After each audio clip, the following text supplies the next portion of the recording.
Over the past few years, I've moved from Android tablets and phones to Windows laptops and even hybrid computers. There is one thing I haven't owned since I was in high school, though, and that is an iPad. The iPad I owned was a first or second gen base iPad from the early 2000s that I had since elementary school. In high school, I sold it. Fast forward to today, and now this past Christmas, I was recently gifted the 11th gen base iPad with 128 gigs of storage and the A16 chip. I have to say, it is truly a remarkable device. Hello everybody, this is HJ, and welcome to my review of the iPad A16 2025 edition. So let's start off with what the iPad attempts to solve for me. The iPad as a gift was meant to become a note-taking and media consumption device, but since using it for a while, it has become so much more. The iPad, which I must be transparent about, has been opted into iPadOS 26, has replaced a lot of things for me. When I don't need specialized apps for tech classes and my workflow is pretty basic,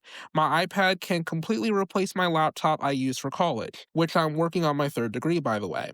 The iPad, when on the road, can also replace my gaming handheld as a gaming and YouTube watching device, but it can also work as a mobile creation station for podcasting and small short form editing if I really wanted to do so. In fact, this voiceover for this podcast episode and potentially a YouTube video was recorded and edited on this iPad, including the script writing as well. Now, the accessories weren't cheap, so I opted for third parties instead. Since I still have to take my laptop for college classes, I opted for an inexpensive, clear, rugged case with support for Touch ID. These accessories make me a productive note taker and help with my content workflow. So now, let's talk about the display. The display is a 60Hz panel, but it is bright at 500 nits, and it's a crisp resolution at 11 inches in total size. It's also pretty effective for content creation, though if you need pro-grade accuracy for color accuracy or color grading, go for the Air or the iPad Pro. The display on this is perfect, and this tablet, because it's 11 inches, fits in any bag I want to tote this in.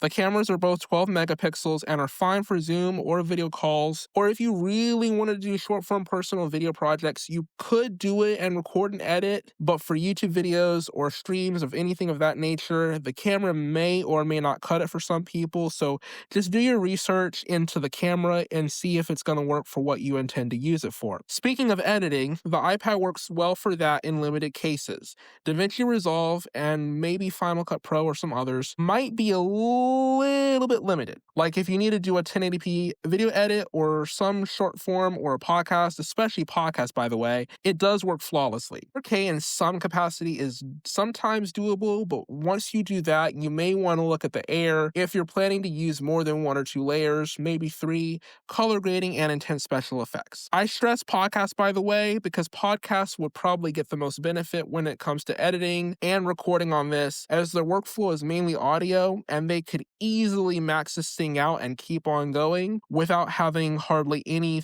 issues at all, and as many layers and bits of audio as they need and still get by.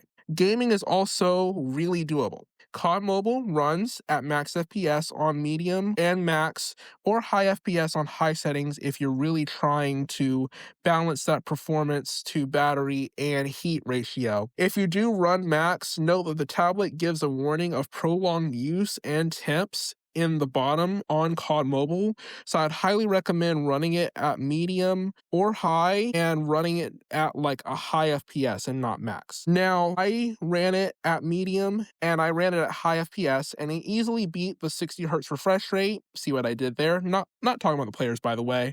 That would be uncalled for, just talking about the screen. But yeah, game puns I might add on. Another game I tried was Destiny Rising, and that ran solidly at medium. For story mode, you could go up to high if you want and push it a little bit more, but for any PvP or smoother gameplay for Destiny Rising, I kind of recommend medium, but that's just my personal take on it. If you guys really do want to max that out or get high on Destiny Rising, it is perfectly doable. So now, how is the battery? Well, when doing mixed use and a game once or twice, you can easily get between 6 to 10 hours of mixed usage, maybe longer, and I did that with auto brightness, so it depends on how you use it really. So pretty close to the claim is as is usual with Apple devices. So what do you think of this amazing tablet? Well, let me know in the comment section on Spotify. Don't forget to leave a 5-star rating, and I will see you guys back here on the HJ's Games and Tech podcast.